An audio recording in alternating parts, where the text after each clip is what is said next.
തിരഞ്ഞെടുപ്പ് പ്രഖ്യാപിക്കാൻ ദിവസങ്ങൾ ബാക്കി നിൽക്കെ CAA പ്രഖ്യാപിച്ച കേന്ദ്ര നീക്കത്തിനെതിരെ ശക്തമായ പ്രതിഷേധമാണ് രാജ്യവ്യാപകമായി ഉയരുന്നത്. തെരുവിൽ മാത്രമല്ല, രാജ്യത്തെ പ്രമുഖ സർവകലാശാലകളിലടക്കം പ്രതിഷേധത്തിന്റെ വേലിയേറ്റം തന്നെയുണ്ടായി. ഇന്നും കനത്ത പ്രതിഷേധത്തിന് തന്നെയാണ് സാധ്യത. രാജ്യത്ത് കനത്ത സുരക്ഷ പലയിടത്തും ഏർപ്പെടുത്തിയിട്ടുമുണ്ട്.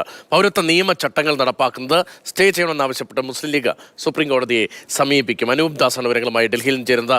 അനൂപ്, വളരെ പ്രധാനപ്പെട്ട ഒരു ചുവടുവയ്പ്പിലേക്ക് BJP പോയി, കേന്ദ്ര സർക്കാർ പോയി എന്നത് അവർക്ക് ആത്മവിശ്വാസം നൽകുമ്പോൾ പ്രതിപക്ഷ നിര ആകെ നേരത്തെ ഉയർത്തിയ അതേ പ്രതിഷേധം അത് കൂടുതൽ ശക്തമായി ഉയർത്തുകയാണ്. രാജ്യത്ത് ഇതുമായി ബന്ധപ്പെട്ട് ഉയർന്നു വന്ന പ്രതിഷേധങ്ങളുടെ ഒരു പൊതു സ്വഭാവം എങ്ങനെയാണ്?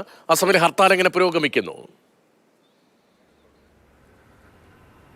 അസമിൽ ഹർത്താൽ ഈ നിമിഷം വരെ സമാധാനപരമാണ്. അസമിൽ നിരവധി സംഘടനകൾ ഇപ്പോൾ ഹർത്താൽ പ്രഖ്യാപിച്ചത് 16 പ്രതിപക്ഷ പാർട്ടികളുടെ കൂട്ടായ്മയാണ്. അതിന് പുറമെ ചില വിദ്യാർത്ഥി സംഘടനകൾ ഉൾപ്പെടെ പ്രതിഷേധവുമായി രംഗത്തുണ്ട്.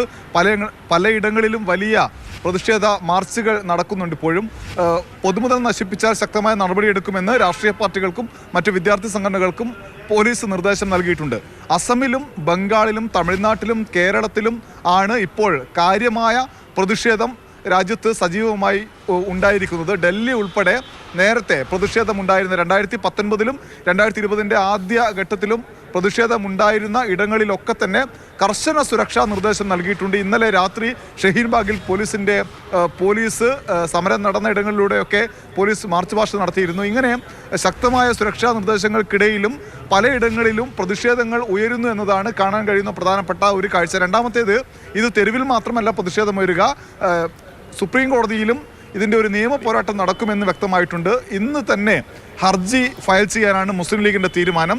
ഈ CAA നടപ്പിലാക്കുന്നത് അല്ലെങ്കിൽ അത് മുന്നോട്ട് കൊണ്ടുപോകുന്നത്, അതിൻ്റെ പ്രവർത്തനങ്ങൾ തടയണം, സ്റ്റേ ചെയ്യണമെന്ന് ആവശ്യപ്പെട്ടുകൊണ്ട് മുസ്ലിം ലീഗ് ഇന്ന് ഹർജി ഫയൽ ചെയ്യുമെന്ന് അഡ്വക്കേറ്റ് ഹാരിസ് ബീരാൻ അറിയിച്ചിട്ടുണ്ട്. മാത്രമല്ല, മറ്റ് പല സംഘടനകളും, രാഷ്ട്രീയ പാർട്ടികളും സംഘടനകളും ചില സംസ്ഥാന സർക്കാരുകളും ഹർജിയുമായി എത്താൻ സാധ്യതയുണ്ട്.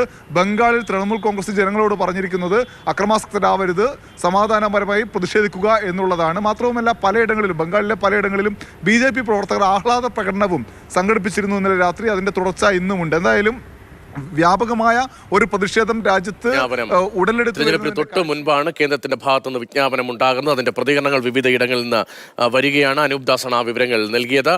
നമുക്കൊപ്പം ശ്രീ ഫസൽ ഗഫൂർ